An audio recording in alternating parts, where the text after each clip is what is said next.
Gaano man daw kahaba ng isang relasyon, masasayang lang ito sa isang maling desisyon. Ako po ang inyong lingkod, Tagapanood TV. Isang mabiyaya at masaganang araw po sa ating lahat. Welcome back po dito sa ating YouTube channel at Facebook page. Ngayong araw po ang ating pag-uusapan, bibigyan ng komentar, reaction, opinion ay ang balitang hiwalayang Barbie Forteza at Jack Roberto. Kumpirmado na at yan po ay galing sa channel ni Showbiz Trend Update. Nasa description po yung link ng kanyang channel. Bisitahin po at pakisuportahan na rin. Kaya naman wag na natin patagalin to. Simulan na po natin ang ating reaction video sa araw na to, mga tagapanood. Let's do this! Welcome back sa aking channel. Kapuso couple Jack Roberto at Barbie Forteza hiwalay na? Ito ay ayon sa pag-amin ni Barbie sa kanyang post sa social media. Panuurin at pakinggan ang buong detalye.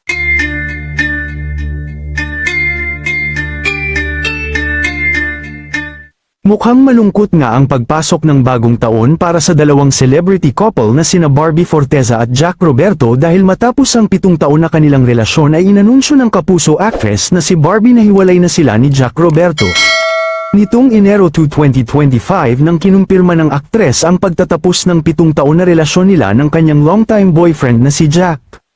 Gayunman, sa kabila ng kanilang breakup ay maayos pa rin naman sila bilang magkaibigan at walang sama ng loob sa isa't isa. Sa katunayan ay nagbigay pa nga siya ng mensahe sa kanyang ex-fiancé na si Jack Roberto sa pamamagitan ng Instagram post. Anya, don't cry because it's over, smile because it happened. Dr. Seuss, having you in my life was the happiest I had ever been, 7 wonderful years, a lot of laughs, a lot of ramen and so much love. Dagdag pa niya, your love was exceptional, but sometimes, good things fall apart so better things can come together. Beautiful goodbye, at Jack Roberto. Samantala, nagpasalamat din ang aktres sa lahat ng pinagsamahan at pagmamahal na natanggap daw niya sa loob ng 7 taon. Anya, thank you for loving me the way you did. I am excited for what's to come for the both of us. You take care of yourself. May you find the love you deserve. I hope for everyone's understanding and I wish you can help us put this matter to rest. Inamin din ni Barbie na sa 7 taon na pinagsamahan nila ni Jack Roberto ay kailanman ay hindi siya sinaktan nito at niloko. Kaya naman nagtagal ang kanilang relasyon dahil sa sobrang bait at matured mag-isip ng kanyang boyfriend. Pero ika nga ng karamihan, ay may katapusan talaga ang lahat. Gayunman, ay naging masaya at maayos naman ang kanilang paghihiwalay at walang sama ng loob sa isa't isa. Maraming netizens at tagahanga naman nila ang nalungkot at mga kaibigan nila sa showbiz industry ang nanghinayang sa 7 years nilang relasyon. Sa ngayon wala pang pahayag si Barbie kung ano ang rason ng hiwalayan nila ni Jack, pero marami ang naniniwala na walang third party ang kanilang breakup. Kayo mga ka-showbiz, anong masasabi nyo sa ating showbiz topic ngayon?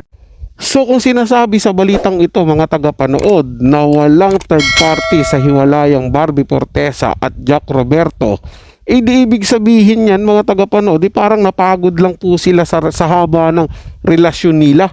Diba parang ganun po, mga tagapanood, kasi bakit naman maghihiwalay yung isang couple, yung isang magkasintahan nang walang malalim na dahilan?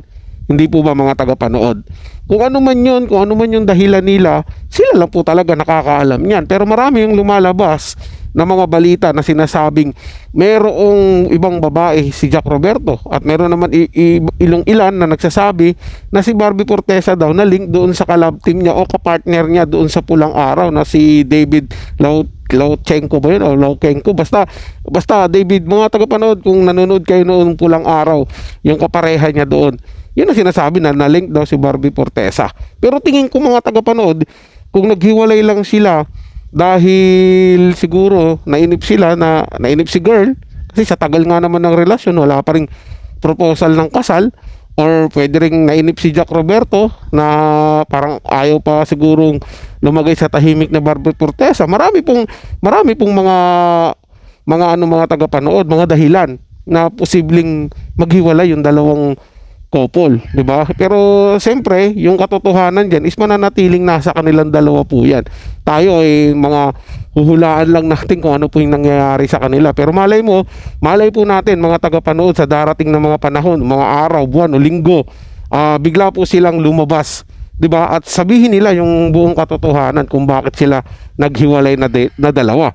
Mamaya mga tagapanood, bigla rin tayo rin pong magulat dahil prank lang pala po nila yun. Di alam po natin tong dalawang couple na to, mahilig po to sa mga prank. Kung nasusubaybayan nyo po yung mga social media account nila, lalo na yung channel nila sa YouTube at Facebook, nagpa-prank po tong dalawa na to mga tagapanood. Di natin alam, baka pinaprank lang po nila tayo, di ba? Napakalaking balita po niyan at siguradong sila lang yung kauna-unahang ganyan na prank nila yung buong showbiz industry. So yun lang po mga tagapanood. May nagustuhan nyo po yung ating talakayan sa araw na to. At kung kayo bago lang po na napadaan dito sa ating channel, huwag nyo po sanang kalimutan na mag-subscribe. Hit nyo na rin po notification bell para lagi po kayong updated sa mga bago pang video na ating ilalabas. Share, like, and comment din po kayo mga tagapanood. Atin yung babasahin at pupusuan. So hanggang sa muli po, ito yung Tagapanood TV. Komento at opinion lamang, wala pong personalan. Paalam po at mabuhay po kayong lahat.